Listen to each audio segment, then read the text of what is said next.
noite, está começando mais uma edição do Sport Center para vocês. Daqui a pouquinho a gente vai falar muito da partida do Flamengo contra o Grêmio. O Flamengo venceu e reassumiu a liderança do Campeonato Brasileiro. E a gente fala também de Internacional e São Paulo. Segura aí, o intervalo...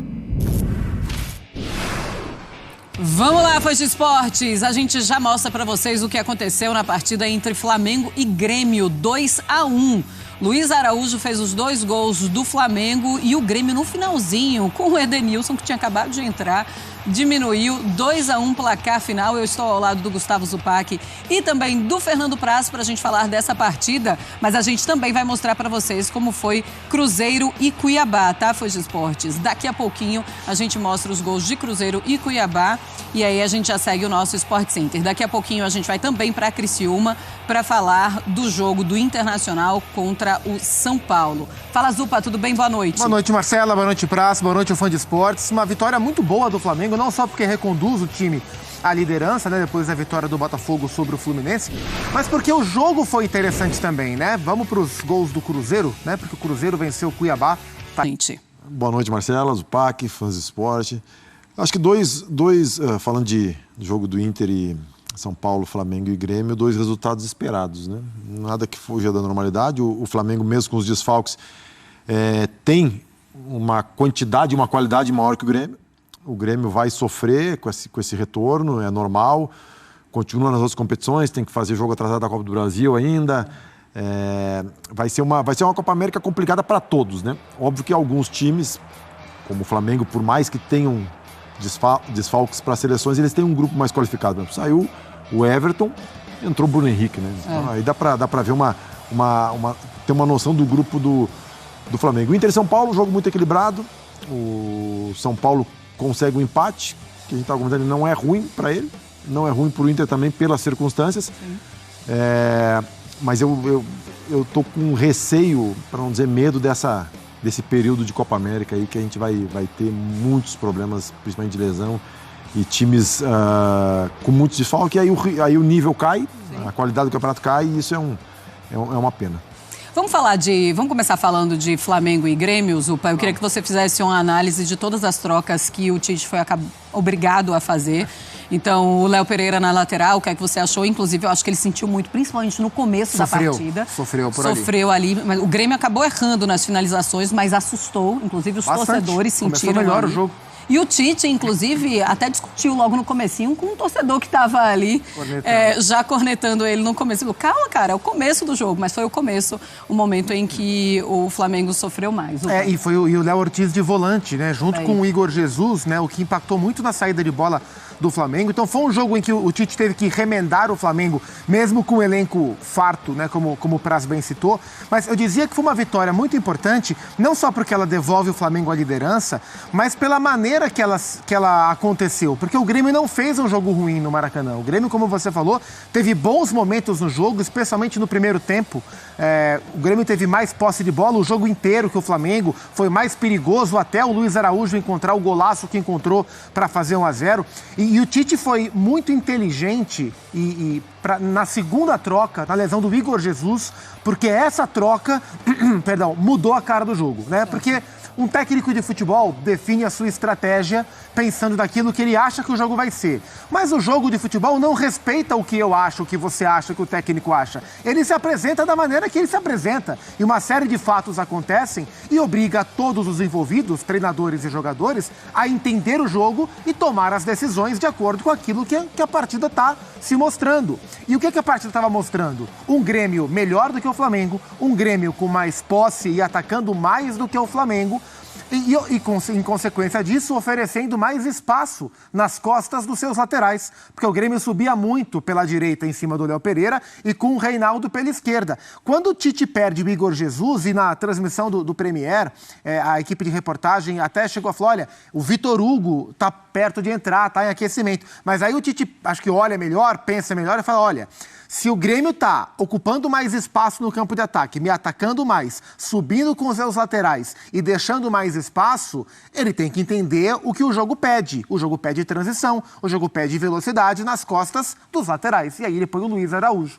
E o Flamengo passa a ter esse espaço para correr. Luiz Araújo, né? E o primeiro gol do Flamengo sai nas costas do Reinaldo, com o avanço do Luiz Araújo. E o segundo gol do Flamengo sai também em transição, numa linda jogada do Lohan, do Pedro e do próprio Luiz Araújo. Então, o Tite e a sua comissão, na hora das trocas, acabaram entendendo o que o jogo pedia. É claro que é triste falar isso, porque ninguém torce para ninguém se machucar e o Igor virou o tornozelo, eu espero que não seja nada grave. Mas essa mudança, a troca do Igor Jesus pelo Luiz Araújo, taticamente colocou o Flamengo em condições de vencer o jogo. Então foi um jogo de alternativas bem interessantes, taticamente falando, e o Flamengo soube fazer a leitura e venceu com muito merecimento. Ô Praz, você acha que pode ser o caminho desse Flamengo, exatamente esse time que o Tite colocou em campo? E a gente ainda pode pensar se o Everton Cebolinha realmente se machucou, muscular, e aí passa mais um tempo fora, se o Igor Jesus se machucou, sei lá, um ligamento, tomara que não, mas vai que seja uma coisa mais grave e ele fique fora.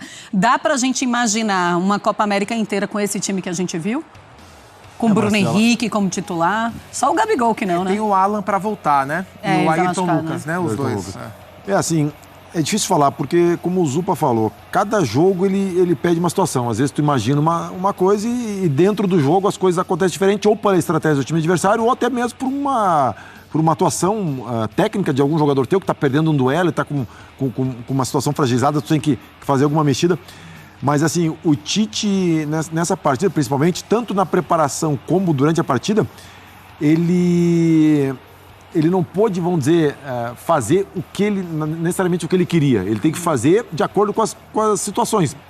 Por exemplo, o lateral esquerdo ele não tinha, né? Um está na seleção, o outro está machucado. Volante, teve que botar o Léo Ortiz de volante. Então, essas são situações que, com certeza, se ele tivesse à disposição, ele não faria. Então ele fez por circunstâncias, ele foi obrigado a fazer, não por ideia dele. E durante o jogo, mais uma vez, né? Com a lesão dos dois jogadores, ele teve que fazer substituições que não estavam no script. E aí, concordo com o Zupa, as substituições acabaram principalmente a troca do menino que torceu o tornozelo, do Igor Jesus, acabou ajudando na formatação do time. Mas, Marcela, é muito difícil. Se a gente, Deus queira que não se confirmem as lesões, né, que sejam só situações leves, é muito difícil conseguir montar um time, ainda mais no Campeonato Brasileiro. Tem alguns campeonatos que tu tem um respiro, no Campeonato Brasileiro tu não tem respiro. Então, vai ser muito complicado. E a minha preocupação é com os times que não têm o poderio que o Flamengo tem, né? Porque o Tite vai conseguir se virar, vai, óbvio, ter que fazer improvisações, o time vai ter, de repente, uma queda, mas a gente tem outras equipes que não tem esse poderio. A gente vai falar daqui a pouco. O Inter hoje sofreu demais. Demais. O Inter não conseguiu jogar. O Inter tá sem centroavante. E perdeu o Alan Patrick ainda. Aí já perde um dos seus principais jogadores, o articulador, que não tem substituto. Então, assim, vai ser um período bem complicado, bem complicado. A gente, infelizmente, vai ter um campeonato brasileiro esvaziado, desvalorizado e bem abaixo do que a gente podia ter. E com os treinadores cobrados por isso, porque ninguém vai lembrar disso quando o time tiver 3, 4 derrotas, estiver perto de uma zona de rebaixamento. Ninguém vai estar, o dirigente, a opinião pública como um todo e o torcedor de arquibancada ou o digital, não vai falar, mas ele também tá, coitadinho do técnico, estava sem 4, 5, 6 jogadores. Eles vão ser cobrados, porque é o rendimento da equipe, né? Hoje, por exemplo, no primeiro tempo, com o desenho que o Tite montou, e acho que ele imaginava um jogo diferente do que o jogo que ele fez, né? Não acho que o Tite imaginava um jogo de transição, acho que ele queria ter um jogo um pouco mais de domínio, mas ele teve dificuldade no primeiro tempo, antes das lesões, para o Flamengo sair com a bola. Então, com o Léo Ortiz e com o Igor Jesus como os volantes, parecia mais um futebol dos anos 90, sabe? Que eram 2 volantes marcadores para 2 meias criadores, né? E o Flamengo não conseguia sair com a bola. A partir da segunda troca em especial, quando ele bota o Luiz Araújo no lugar do Igor Jesus, ele puxa o Gerson para segundo volante e o Araújo como ponta. E aí o Gerson começa a qualificar mais. Então, sem o De La Cruz, sem o Alan e com a lesão do Igor Jesus, o Tite teve que voltar para aquele Gerson que a gente se acostumou a ver em outros tempos, um Gerson segundo volante. E o Flamengo começou a construir um pouco melhor, ter pontas para puxar velocidade e encontrou o caminho para vencer o jogo. Mas, repito, o Grêmio não fez um mau jogo. Como você falou, o Grêmio terminou mal jogadas. O Grêmio sentiu muito a falta do Diego Costa, porque em vários momentos em que o Grêmio conseguiu atacar o Flamengo muito bem pelos lados do campo. O Diego é um cara, além de um finalizador bom, é um cara muito inteligente para fazer o preparo de costas. É um dos melhores, assim, em atividade no futebol brasileiro, um dos melhores jogadores para jogar de costas para o gol, preparar, e ainda é o Diego Costa. E com a